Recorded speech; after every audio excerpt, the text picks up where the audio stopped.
दोस्तों, आज मैं फिर आप लोगों के बीच बहुत ही महत्वपूर्ण टॉपिक के साथ प्रस्तुत हुआ हूं। जी हाँ दोस्तों, आज के इस ब्रीफ लेक्चर के माध्यम से हम लोग परामर्श संबंधी क्षेत्राधिकार को जानेंगे। परामर्श संबंधी क्षेत्राधिकार संविधान में प्रदत्त अनुच्छेद 143 के अनुसार उच्चतम न्यायालय को प्राप्त है। तो हम लोगों ने देखा परामर्श संबंधी क्षेत्राधिकार जो है वो संविधान में जो प्रदत्त अनुच्छेद 143 है उसके अनुसार उच्चतम न्यायालय को यह क्षेत्राधिकार प्राप्त है। परामर्श संबंधी क्षेत्राधिकार को ही हम लोग सलाहकारी अधिकारिता एवं सलाहकारी क्षेत्राधिकार भी कहते हैं। अब हम लोग देखेंगे अनुच्छेद 143। अनुच्छेद 143 उच्चतम न्यायालय से परामर्श करने की राष्ट्रपति की शक्ति। 43 का हेडिंग कहता है कि राष्ट्रपति को शक्ति है कि वह उच्चतम न्यायालय से परामर्श कर सकते हैं।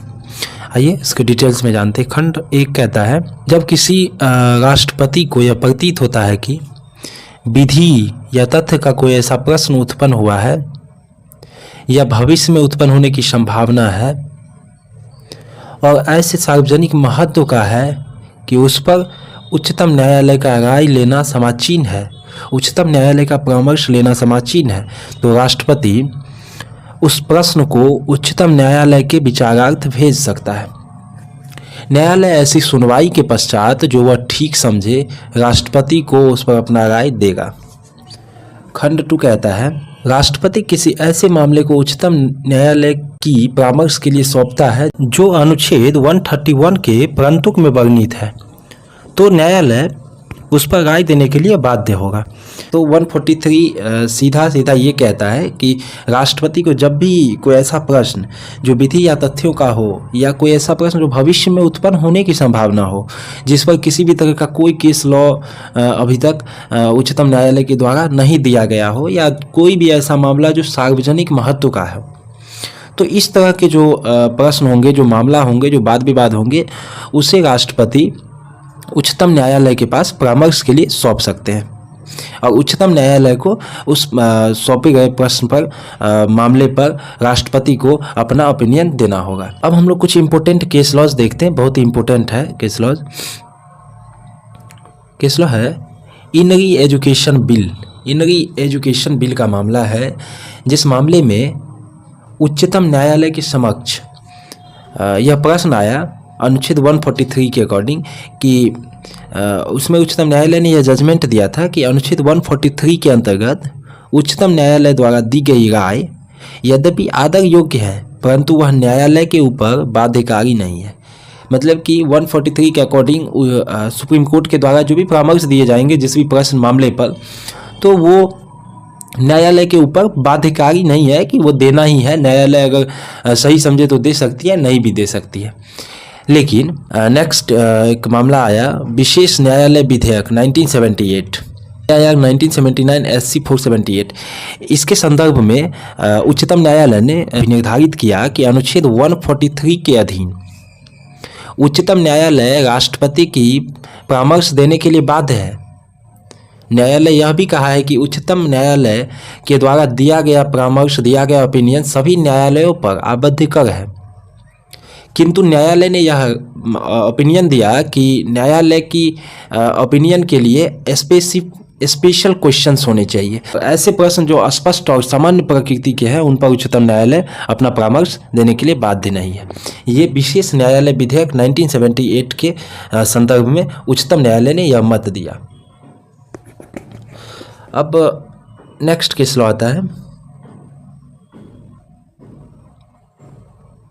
इस्माइल फारूकी बनाम भारत संघ।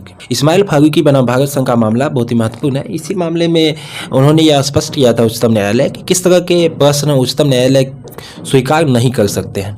तो उन्होंने बताया कि असंगत और अनावश्यक प्रश्न, ऐसा प्रश्न जो संविधान का परियोजना पूरा नहीं करता हो या ऐसा प्रश्न जो धर्मनिरपेक्षता के प्रतिकूल हो, तो इस सब तरह के जो प्रश्न होंगे वो उच्चतम न्यायालय एक्सेप्ट ही नहीं करेंगे परामर्श के लिए।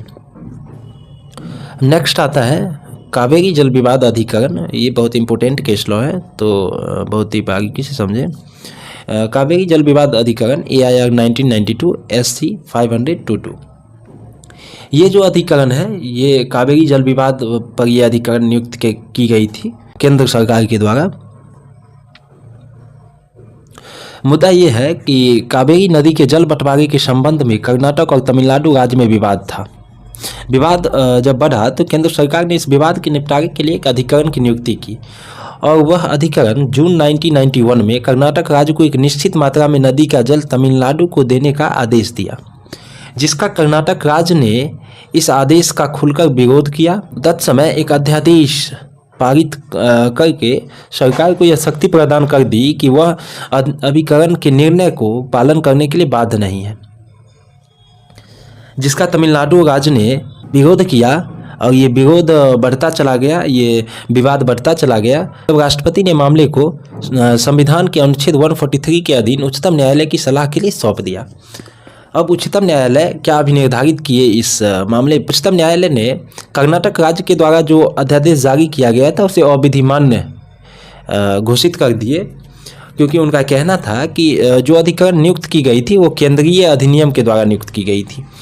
वो केंद्रीय अधिनियम अंतर्राज्यीय जल विवाद अधिनियम 1956 था, जो संविधान के अनुच्छेद 262 के अधीन बनाया गया था उस अधिनियम को। तो इसके अकॉर्डिंग अधिकरण की नियुक्ति की गई थी, तो उस पर उन्होंने उस अध्यादेश को अविधिमान्य कर दिया और फिर उन्होंने यह मत भी दिया कि जो अध्यादेश था वो विधि के शासन के विरुद्ध है, क्योंकि ये जो अधिकरण है विधि के अकॉर्डिंग है। क्योंकि अधिकरण के बारे में भी हम एक कंप्लीट सेशन लाएंगे।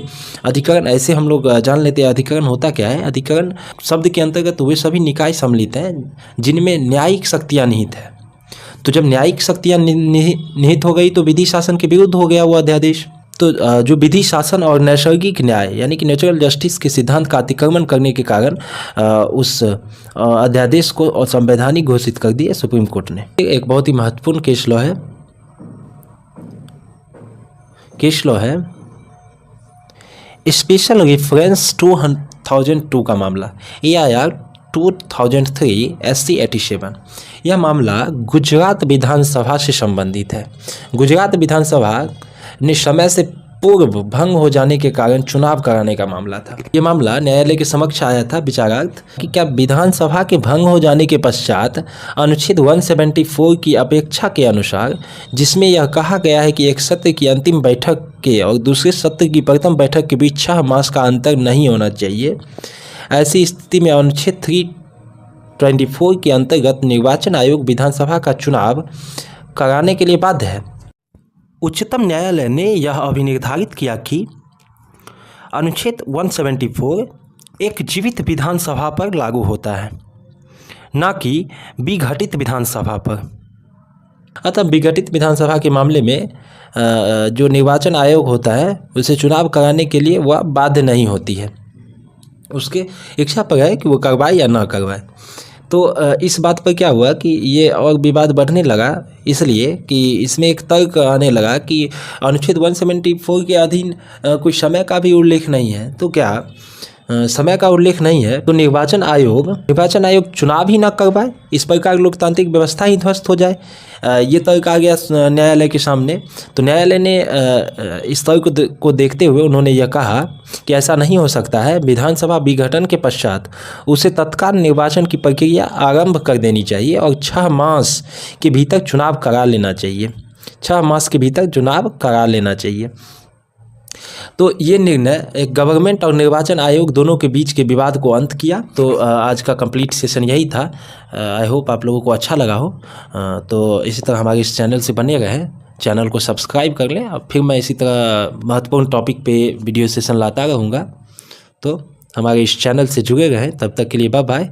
फिर मिलते हैं नेक्स्ट वीडियो लेक्चर के माध्यम से।